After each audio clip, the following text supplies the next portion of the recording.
almost forgot to turn the microphone up, but you're good now. I'm good? Well, I have to. Already here. I've already got people waiting on me. Like, what the heck's going on? Grandma's here. Grandma? Grandmama? Waiting on me. Like, oh, let me turn that off. Okay. Top message. How many people got on there? Hope nobody's like really paying attention to the mess I got going on here. Hello. Which one am I on? That one? That one? No. Why is it pointed over there? You're standing over there. Oh, okay. Is it pointed at me now? Because it looks like it's going over there. You're good. I'm good? Okay. Okay. Good evening. Welcome to another episode of Sewing with Brent. I'm still not sure if it's badly or not, but we're sewing. Little bit of a late start. Well, not late, but thought I was going to get further along than I did because I had this idea that we were going to get the whole row done today, but I don't know. All I'm going to say is that last week, John had suggested that I do a pine tree block, which was a stroke of genius on his part, and we'll get into that here in a minute. Shop news, we got the shop hop coming up at the end of this month. So that starts September 4th. Is it Labor Day weekend? That was the first. Is that Labor Day weekend?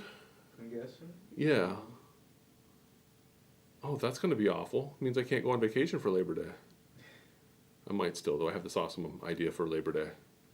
Because I've been doing my research. I want to go see the Aurora Borealis, and I think I can drive far enough north in Canada to see it. Got to do a little bit more planning. It's a little harder to do on the East Coast than it is on the West Coast, but I think it's doable. Just how long do I want to drive? Anyway, stay tuned for that adventure. So where we left off, we've been working on our quilt, and we got the New Hampshire row done. I'll show that off again. And I have an idea of the direction we're going. So that's the row so far. Very exciting, right? Did we have fabric come in this week? No. So that's the row so far, very exciting. And then we're going to put the first row on, which was Maine. So if you're catching up on the series right now, you can go watch the last 2 or 3 episodes that we've been doing this to kind of get caught up. We left off last week, we had Maine cut, and we threw this on the bottom to get this out to 18, to get this to 18 and a half inches tall. Because our basic row unit is 6.5. So every row we're going to make is going to be some multiple of 6.5 at this point. Most likely it's going to be a 12.5 inch. Take out your seam allowances, that's where you get 12.5, because 2 6.5s make a 13, minus a half an inch for your seam allowance, 12.5 inch row. So that's where this one is a 12.5 inch row because the panel, because we're building around the panel that comes with the shop hop fabric. So we're starting, this is a 12 inch row, 12.5 inch, but we had to make this one 18.5 because Maine was so tall. So we got this brought out to 18.5 inches last week. We also got our fussy cut, our border stripe. Also got, we did a little bit of that last week. Where did that leave us? So far so good? Yeah. Okay. And that's as far as we got last week. And I wanted to try and get the row done. And I thought we were going to add this leaf block to the row. But John, one of our faithful viewers, said, why don't you do a pine tree? And that was a genius idea on John's part. Do you know why, Eddie? You can make it bigger. Yes, because this is a 12.5 inch block, right? Yeah. But because Maine is a 13.5 inch row, that would have meant that we'd have to put like a border on the top or the bottom or both to make this out to 18.5. But instead, we made a pine tree. And making this pine tree got out of hand. But, so here's your pine tree block. And all we had to do is I just added a couple extra rows to make, I didn't even measure to make sure this was right. This should be 18.5. I gotta check it because I'm like, I think I did it wrong, Eddie. Did I do my math wrong? I'm worried now. Wait, it's 18.5 because we're good. Okay. No need to worry. So this pine tree is now 8.5 inches tall. It's not square. I wasn't worried about being square because we're making a rose, so we don't need to worry about being square. A couple things that we're gonna go over how to make this block today. It's very easy, very quick, pretty straightforward. Couple things I did do is you'll notice I cut the top, so I'm not gonna lose the point on my pine tree. See? Thinking ahead, making my life easy. And then I also made it a little bit wider at the bottom so we don't lose that bottom piece when we sew whatever to the side of that. Make sense? Are you all excited? So we're gonna make a pine tree block. Do we want to do the whole block or just show the basics of it and then try and get the row done? What do you think? I don't know. Do you need another pine tree for the quilt? I'm sure I can put another pine tree in there. I mean, we're making this up as we go along. I mean, I'd say make the. make the block, and then we'll worry about maybe getting the row all done tomorrow or next week. Yeah. We might be able to lay most of it out. Okay. What do our viewers say? Love the pine tree. Okay, so we're gonna go over how to make the pine tree real quick. All right. I was trying to get all my strips cut before we started, but I didn't get that far because I wanted to start at 6. It's a good thing because my mom's watching tonight. We know how she is about punctuality. We don't want her to think that she raised her son wrong and that he starts late. So I didn't get all my strips cut like I wanted to. But I have a cheat sheet. Now, I did the math in my head, and this is one of the few times I had to write some stuff down when I was doing it. This is the extent of how Brent designs quilts. Here's the math for the pine tree. It's really simple. If you'll notice when we do this, if you go online, a lot of the patterns are going to have you make half square triangles and then you block this out to make it out, to bring it out square. We're not going to do that. We're just going to do this in one strip. It's less cutting, less work because we're just going to, you've got 2 seams in every row, the 2 middle seams, and that's your row. So I should probably, do you want to do a close-up of this so people can see the math? And we'll probably write this down somewhere too, put it in the show notes. So if we edit this, we've got to make sure we get this on. Is it legible? Okay. These numbers will make sense in a minute. So anyway, what those numbers mean is the numbers on the left-hand side, the 6, 9, 12, 15, 18, and 3.5, that's your centerpieces. So we're going to cut 3.5 by 6 by 9 by 12 for these middle pieces, and then 3.5 inch square for the bottom. And then the numbers on the side are, you have to cut 2 background strips of that size. So if you're paying attention, like I said, if we get around to editing this properly in the future, we'll have this all properly edited and it'll all make sense. So first thing we want to do is we'll get the tree parts cut, which is out of the green. I saved a piece of my trunk from when I made the first block. So that's just a 3.5 inch square. Everything's going to be 3.5 inch strips because, like I said, our basic unit size, so this is a 6.5 inch block. Half of a 6.5 is 3.5. So our basic unit size is going to be 3.5 for this strip, for this setup. So a lot of what we're doing is 3.5 and 2.5 inch. Everything tonight on this block is all made out of 3.5 inch strips. And all I'm going to do is start with a 3.5 inch strip of this. I'm going to bore you all with my cutting because, like I said, I didn't get everything cut like I wanted ahead of time. So according to my list, and if you're watching on YouTube in the future, you can actually back up and look at that high-tech list that we showed a little earlier. So first one we want to cut is going to be 6 inches. Now, the reason I did 6 and not 6.5, because if you were really trying to make a flying goose shape with your easy angle, I should have did 6.5. But the reason I went with 6 is, I don't know where I put my block at this point, is because I didn't want to chop the point. How can I lose that, Eddie? I'm like, oh, it's right there. It's the same color as that, that's why.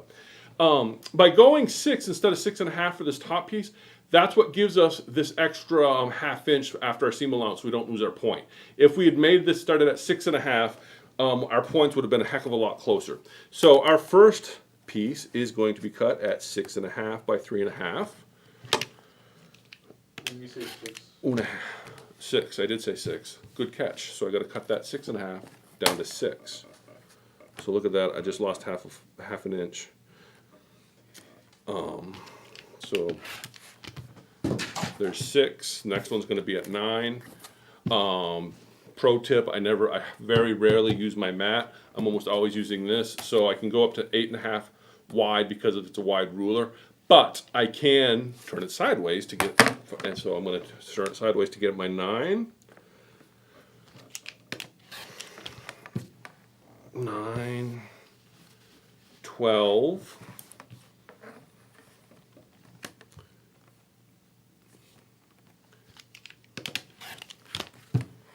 15, which we're probably not going to get. We're going to have to do another strip. Can we get? Oh, we can get 15. I was going to say, if that comes up a half-inch short, Eddie, you know how irritated I would be because of the half-inch I cut off of the 6. 15, and we're going to have to cut another strip to get our 18 out of that. So we'll just plop that over. And like I said, we're just going to do a 3.5, not 4, 3.5. On creative grids, keep in mind that one side is half-inch, the other side is a full inch. So I want to make sure that my half-inch side is here because I'm doing 3.5. Makes life easier. So if you're doing half-inch, your cut lines show up on one of your solid lines. So that takes care of that, and we just need an 18-incher out of this bad boy. Now I started cutting the other ones. Let me see where I'm at with that. And we're going to cut that at 18. 18. So you're going to need 2 strips, 2 3.5-inch strips of the center of the main fabric of the pine tree. You could use a scrap for the trunk if you have some brown scraps. It's just a 3.5-inch square. And I'm trying to do this. I'm cutting an 18-inch strip on a 18-inch board, and you can see how well that's working out for me. Close enough, right? And there's 18. So those are my strips. Next thing I got to cut is my background. Where did I put my backgrounds that I cut? I started cutting these, Eddie. And because I didn't want to cut a ton of extra because I'm running out. Well, not running out, but okay. Where are we at? Where are we at? Those are the extras. We're so organized today. It's awesome. Right, Eddie? That's what I get for trying to get ahead of the game. Okay, never mind. So we'll just cut what we need. So, if we go back to our handy dandy little sheet, I want to zoom in on that so we can just where we're at. So we cut all of these for our background pieces. So then we have to cut 2 of each of these. So that's what we're going to cut next out of our background. You're going to find you're going to go through a lot more of this because background number 1 is a... Keep an eye on the comments if people have any comments. Now, I'm leaving this folded in half now because I need 2 of each of these rectangles. So I need a 3.5 by 10.5. So I'm just going to leave that folded in half, go 10.5 wide. Boom. Okay. Now, I would also recommend if you're doing this, is matching those up with the other piece that you cut that it goes with. So that's 10.5 goes with my 6-inch piece. I want to keep those together because if you sew them to the wrong ones, it doesn't work out that well, as you can imagine. And then the next one is 9 inches. And do we want to do 9 inches? Yeah, we'll do 9 inches. So we're just going to cut 9-inch. And then I'm going to put that with the next one down. Because if you sew them to the wrong ones, what happens is you get like fatter rows and other rows, and then you're like, this doesn't look right. So that one's going to go with that one. Okay. Right? And so let's do another 3.5-inch strip.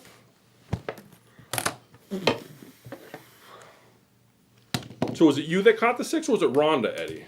I'm looking at the comments. I cut the 6. You caught the 6 before Rhonda did? Okay. Oh, we should put the camera over on Eddie. He's got a gun show going on here for me.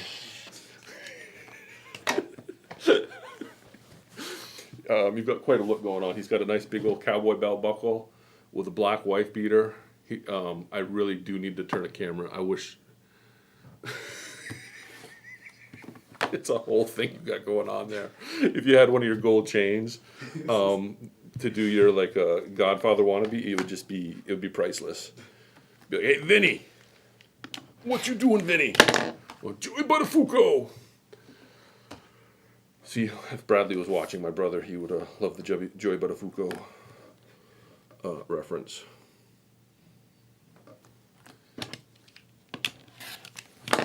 All right, so that's 7.5. which goes with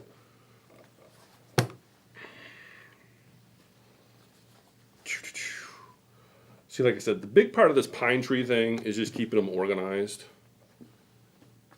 Okay, 7.5 goes there. We don't need that. We'll throw that out of our way now. Okay, 7.5. Next one is 6.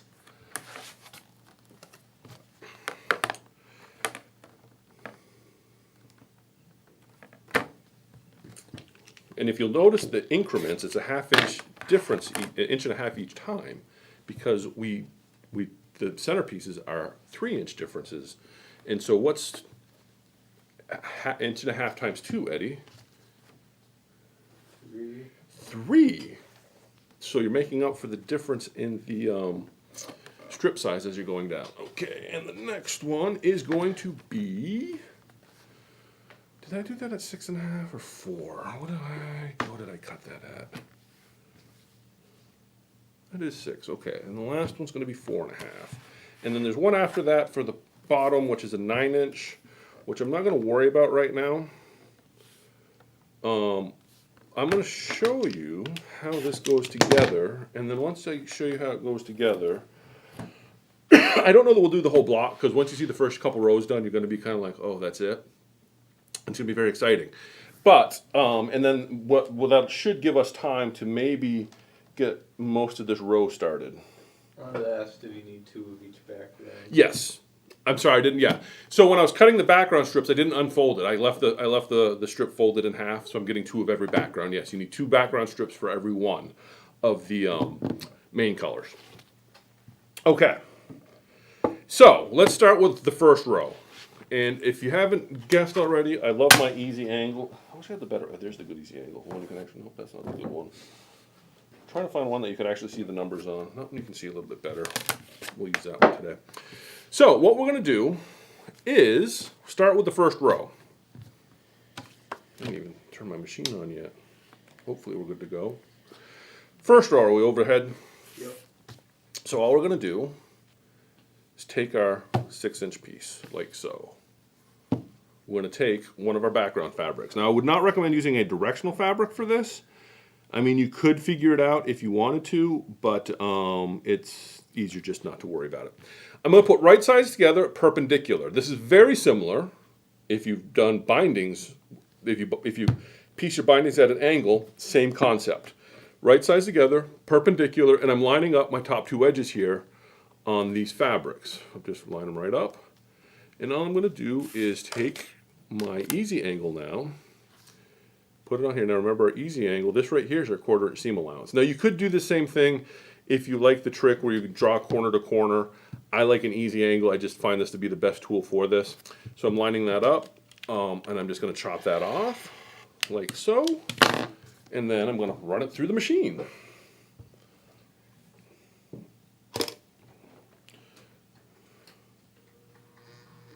If the machine lets me. You know how this machine sometimes doesn't like to play nice with us. Where did I put there's my scissors right there. All right.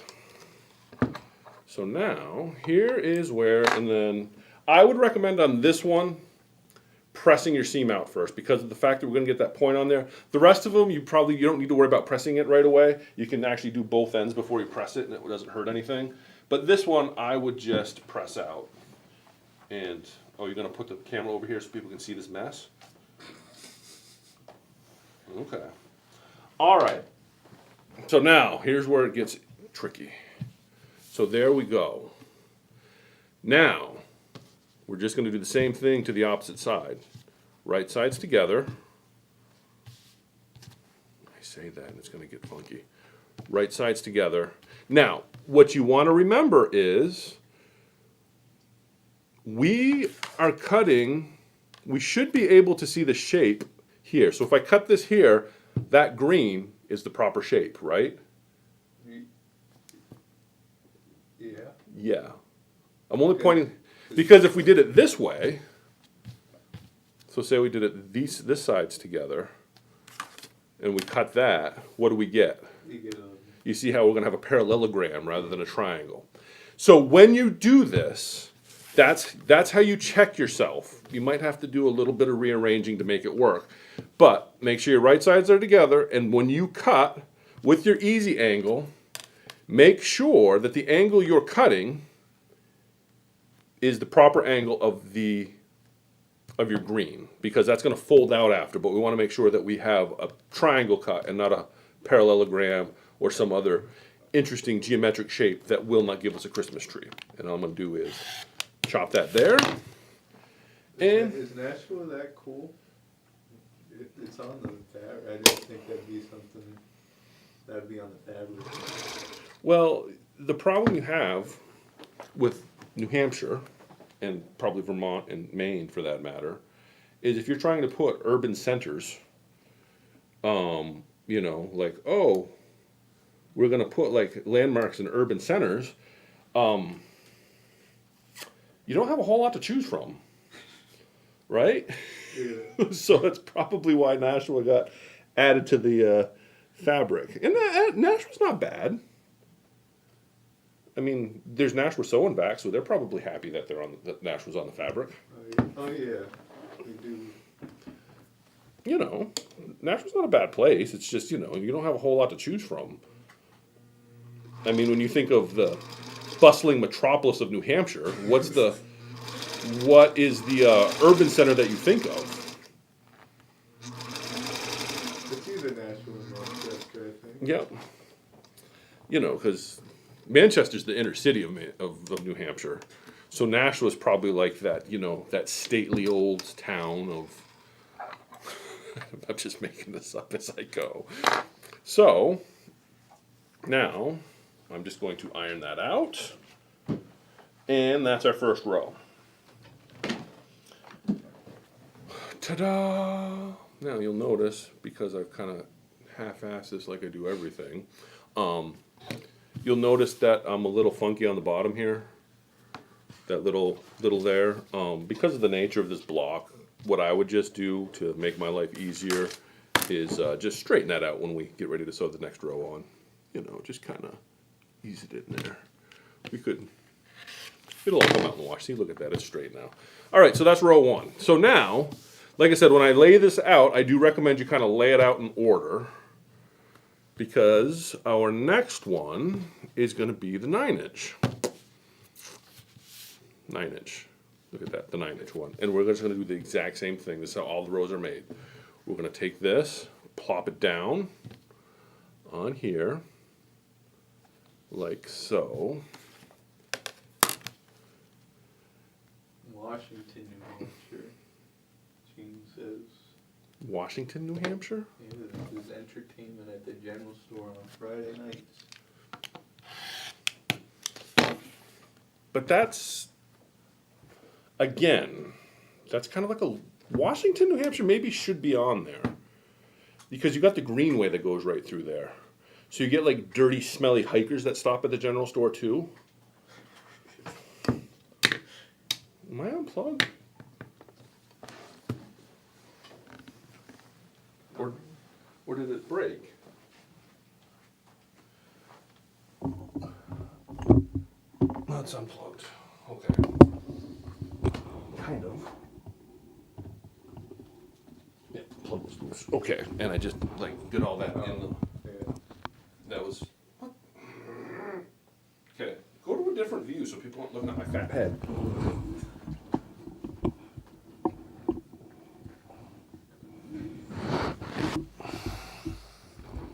Okay, there we go. Is the mic where it needs to be? I think so. Yeah, look at that. Quality production again. So anyway, as I was saying, the Washington General Store, which is also one of, around the corner from the Washington General Store, you can go to the cemetery where Captain John Brown's leg is buried. Have I not told that story on here before? I don't think so. Okay.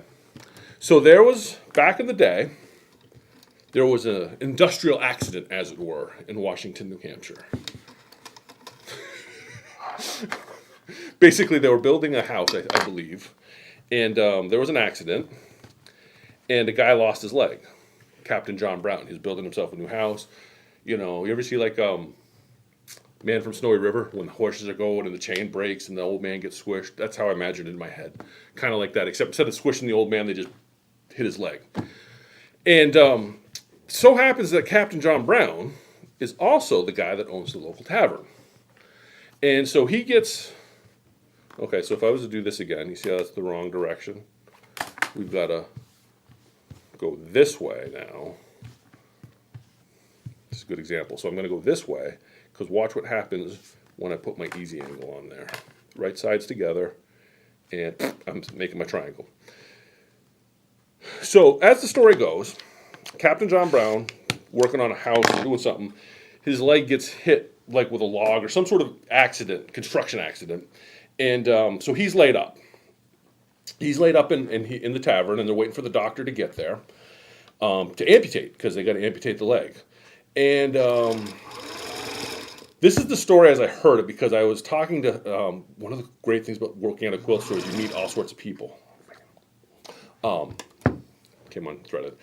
And so anyway, the guy owns the local tavern, and so they're waiting for the doctor. And of course, he's like, give me some liquor to dull the pain. So there's a little bit of that going on. And so of course everybody else in town is kind of like, well, we're feeling bad for him. Why don't he gets a little liquored up, and so they decide to just pretty much get into the stocks of the tavern. The stock of the tavern. Everybody is hammered at this point, like everybody. Doctor finally shows up, and they're kind of like, okay, we got to cut your leg off because there's nothing we can do for it. And like I said, everybody's drunk at this point, and they're all kind of worried now. They just drank everything at the tavern. So how do you justify drinking at the tavern? It's like, well, they don't want to pay their tab, so let's have a funeral. Because if it's a funeral, somebody else is, the family of the bereaved have to pick up the tab. So let's have a funeral. Well, the family of the bereaved, if you're having a funeral for the dude's leg, it's the dude that lost the leg. He's got to pay for the bar tab. He happens to own the bar. So it's a pretty good way to get out of paying your bar tab for the day. So apparently they decided to bury his leg. There's a big procession through town. They march it through town down to the graveyard and bury his leg. That's the story of the leg. I might have embellished that a little bit, but that's how I like to remember it. That tombstone actually probably has more miles on it than my car, because if you actually find the tombstone, it's cemented in place now, but it used to be a favorite item for when the pledges for the local, I think it was New England College down in Henniker. So a lot of the local fraternities would think that that's a great item to have in your dorm room. So it would disappear. Usually, usually in the fall, to be recovered either the following May, after graduation. Sometimes it would be 2 or 3 Mays, depending if it was a freshman that decided they needed it or if it was an upperclassman. But more than once, it has been removed and recovered from local colleges. But now it's there. It's a historical landmark that I think everybody should make the pilgrimage to see the final resting place of Captain John Brown's leg. John says his name is Samuel Jones. Samuel Jones. Okay, I had the name wrong, but yeah, that's the guy. John Brown was the other guy. There was another one that I got it confused with. Yeah, so Samuel Jones. So the final resting place, because he is not buried in the cemetery. Did you know that? No. His leg is there, but he's not. Is his bar still around? I don't know. He left town, I guess, a little while later. After, I don't know. I think they found out where he was buried. I want to say it's not Baltimore, upstate New York somewhere. But anyway, that's a whole nother story. But there it is. It's over in and like I said, if you plan your trip to Washington just right, you can stop at the general store, which, like I said, is a waypoint on the Greenway Trail, which is like the Little Appalachia Trail. And so, if you want to see dirty hippie hikers in New Hampshire, it's a good place to see it too, because they stop at the general store for some provisions on their trips. Rhonda asked if the words will be upside down. The words are not directional, because like I said, I would not do this directional. So if we look at that, see how they're just kind of however you throw them on there. if you did, you could figure it out if you paid more attention when you're cutting the strips, because what you would do before you folded it down at your 45 is make sure it lines up and bring it down. I wasn't going to worry about that too much now because we did our math right. If you look, those come out the same, and we're just going to sew those together. The old tavern building is still standing, but it's private residence across from the general store. Oh, okay. See, I'm so glad that we got G and John keeping up on this stuff for us. It's like there are personal like the fact checkers, the real time fact checkers. But yeah, that building across from the general store. There's some really pretty buildings in Washington. Washington's a cool little town. Munson is another interesting one if you're into like historical things. Old Munson, New Hampshire is actually it's a ghost town, I guess, because there's nobody there, but it's a really beautiful historical site now with a couple old stone foundations and stuff. But that's an interesting one to go visit as well. A really nice place if you want to go for like a Sunday afternoon hike. You can drive right up fairly close to it. It's an easy walk down a Class 6 road, beautiful fields. They've got like a little museum and stuff. But Munson, I would totally recommend that to anybody. Now, there's our 2 rows. Now, I'm not going to do all the rows because it's already 6:30, but you get the idea. You're going to do all your rows the same way. When you get to the trunk, you're not going to do the angle thing. You're just going to sew the 2 sides on, and away you go. Things to keep in mind, because I did this twice putting this together, is make sure that the top row goes to the top there. See when you sew it? Make sure that you sew these 2 sides. You don't want to sew this side to that side because it doesn't look right when you do that. And you feel kind of foolish when you unfold it. So you're just going to continue that same idea. Do the angles, because the math that I gave you works out that it will actually finish out looking like the giant block that I had earlier that I cannot seem to find when I want to show it to you. Where did I put it, Eddie? Probably underneath everything at this point, right? It's probably behind me. Yep, it's behind me because I'm not going to put it over there. So, same idea. So that's basically, I'm not going to do the whole, I'll hold it up. I'm not going to do the whole block because it's already 6:30 and it's the same thing. You're just going to do what we just did for each row, total of 5 rows, and then 6th row being your trunk, and then you get your block, and that's going to be it. So what we're going to do, we're not going to get this done today, but let's just lay it out. Let's get excited about this. So, what it's going to look like now, because we've got enough to kind of show you. We doing overhead? Yeah. We're overhead? Okay. So you're going to have your main block right here, like this. Where's my New Hampshire row? Wow, Eddie, we're just on fire with our messes tonight. That New Hampshire, that's not it. Where's the row at? I know we have it. It's right there. Okay. So it's going to look kind of like this. Oh, I'm on the wrong side of it. So this over here, this corner, what we're going to have is, I did get these cut. We're going to have like this here. It's going to be a row. Do you see it, Eddie? Are people oohing and ahhing online? Not yet. Not yet. So those are going to be our 3 strips. So those are going to be our spacers. And I know I had the other spacer. Yeah. I don't know where I put it, but this will work for now. So we're going to have like the 3 spacer rows here. And then the bear, can you see the bear claws on there, the bear paws? And the bear paw is going to walk up to the corner. Do you see how that, it's going to go up to the corner like that. So as we're making our quilt, these bear tracks are going to go diagonal down the whole quilt. So that's going to be one corner. Make sense? Can you see it? Kind of. And then the other corner, we're going to have, we'll get those out of the way. We're going to have Maine like this, right above this guy here. So Maine will be sitting there like that. And then we'll have a couple of those strips in here somewhere with a pine tree. There's a pine tree somewhere in there, like maybe there. Maybe about there with the pine tree. Oh, I didn't. Do you see how that's the same fabric? Yeah. Who cares? It'll be fine. So, so that's going to be our pine tree. Then we'll have a couple of more of those that 3-strip set here to space that out as we get all the way back over to the corner. We're not going to need a lot of those spacer strips because that pine tree is huge. But that pine tree will be kind of in the middle at the top. Anyway, can you kind of see it? Can you kind of feel it? Are you going to get excited about it? What if you need 4 pine trees? 4 pine trees? And then it'd be like, Why would I want to make 4 pine trees? it'd be like 4 pines quilting. Ooh, listen to you go.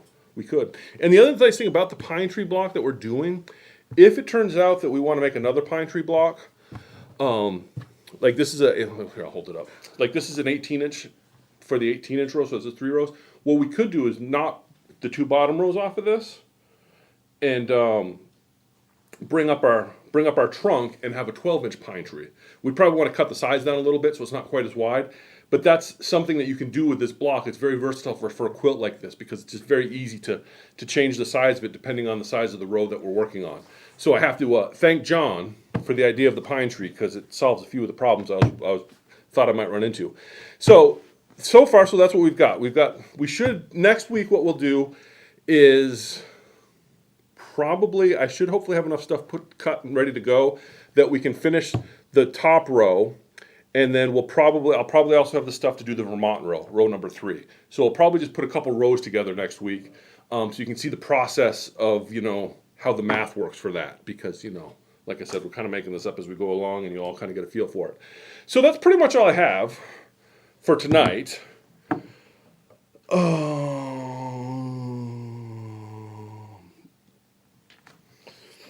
Yes.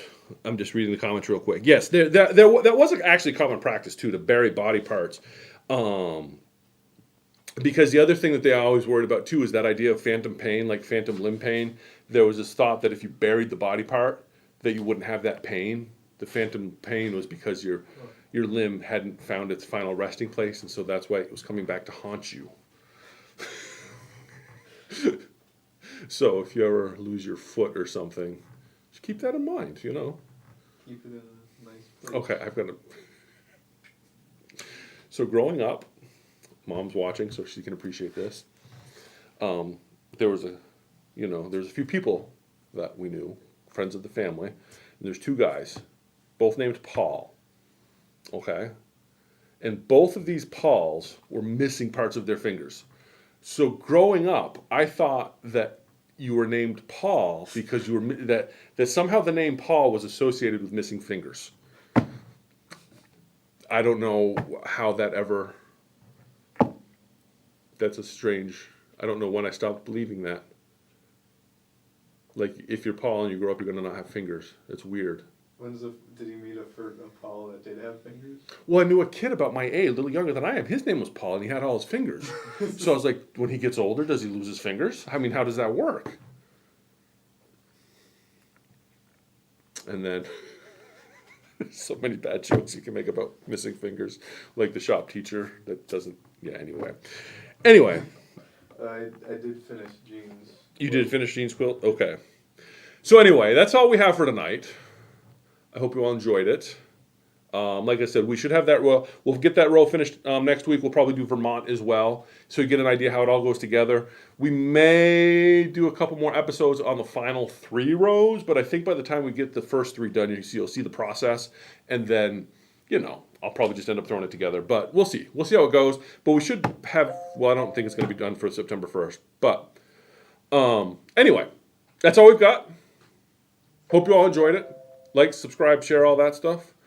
And on that note, so on, and be excellent to each other.